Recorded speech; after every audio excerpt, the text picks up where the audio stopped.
I'm going to read for you an extract from the novel At the Sign of the Sugared Plum by Mary Hooper. This novel is set in 1665 as the Great Plague starts to take hold in London. And the novel is seen through the eyes of Hannah, who travels to London for the first time to help her sister Sarah in her shop called the Sugared Plum. Now, when Hannah arrives, Sarah is horrified to see her because she tried to send a message to Hannah to stay away as the plague was taking hold in London. Mary Hooper uses excellent language to show what the period of the Renaissance would have been like through smells, sounds and sights. So hopefully, by listening to this extract and reading along with me, you'll be able to get a sense of what the Renaissance period would have been like. There'll be a few terms in this extract that you might not be aware of. For example, in the first bit that I'm going to read you, it mentions an apothecary.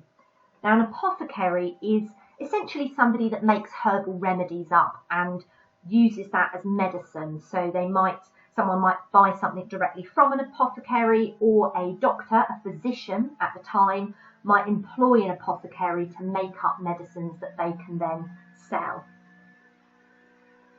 Partway through this extract, it also refers to a quack, which is an unqualified doctor.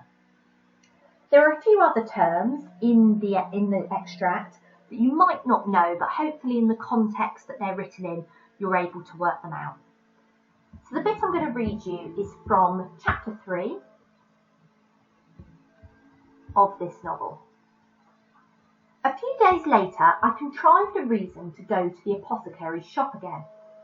Sarah was making sugared almonds and was colouring the sugar syrup in pink, pale blue and green from the various tints she had.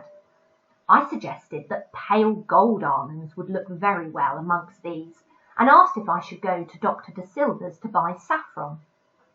She looked at me and smiled. Saffron, is it? Or do you wish to make the acquaintance of young Master Tom again? That as well, I said, for after I'd told Sarah about our meeting, I'd thought of little else but him. At home there'd been no one to think about in that sort of way, so I had to be content with dreaming about impossible faraway heroes like the king, whose image I'd seen on coins and portraits. Now, though, I had a flesh and blood person I could close my eyes and think of before I went to sleep. I put on a clean apron, changed my cap, and rubbed the merest drop of pink colouring into my lips to redden them.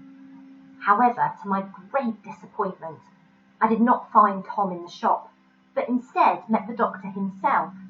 He wore black flowing robes and was old, with a grey beard, knotted hair and a bulbous nose. He looked quite solemn and wise, but kindly as well. I explained who I was and said that I'd come for saffron. When I said it was for colouring and not for cooking, he said the cheaper variety would do as well, and took a glass jar from a case. As he turned away from me to weigh out a quantity on some little gold scales, I took the opportunity, for I knew I would blush, to make bold enough to ask if Tom was nearby. He is not, he said. He fumbled around in a pocket of his gown and placed some spectacles on his nose. Then he looked again at the scales.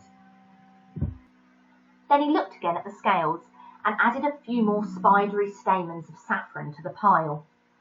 I have sent Tom to High Holborn to see what measures the new French quack doctor is taking against the plague. I wanted to ask more, but I was nervous about what I might hear. Also, I was very much in awe of him. However, after a moment, he turned to me and explained further himself, speaking rather scornfully. The Frenchman says he's discovered a method of preventing the visitation.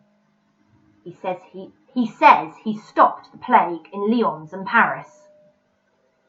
And is that true? I asked. Bah! He shook his head. If any man could prevent the plague, then he would become as rich as a king, and this is what the Frenchman seeks. He spat on the floor. Frenchman, They are good at nothing but being dancing masters." "Then nothing can stop the plague?" I asked, suddenly rather alarmed. He looked at me gravely over his spectacles. "We all have our preventatives and talismans, and sometimes they work and sometimes they don't. To my way of thinking, though, once that dreaded disease takes hold, be it on a person or a city, then it has to run its course." "Does this Frenchman make pills to take? Is it something you can eat?" I asked, thinking that I'd go there myself right now and buy whatever it was, for it surely couldn't hurt to try. The doctor shook his head. "He has a method of smoking, of fuming out a house. A fire of sulphur is lit, sulphur and some other ingredients which the Frenchman keeps secret. It stinks the place out and, so he says, cleanses it of plague germs." He spat again. "The Lord Mayor of London has ordered that this method be tried. He must be in the man's pay." "And was there plague in the house that's being fumed?" "Indeed there was," he said gravely. 7 dead, the whole family, although the city authorities are not yet admitting that it was plague which carried them off. It will probably go down in the bills of mortality as fever, so as not to alarm the people. I, for one, was most certainly alarmed. 7 dead in a house. Handing over the saffron and receiving his payment, the doctor then asked if there was anything else I desired. I thought about my freckles, but in view of our previous conversation, that the matter was too trivial to speak of. I was surprised then when the doctor looked at me searchingly and said, "Your complexion, I suppose you wish it to be pale?" I nodded. "Oh, I do," I said eagerly.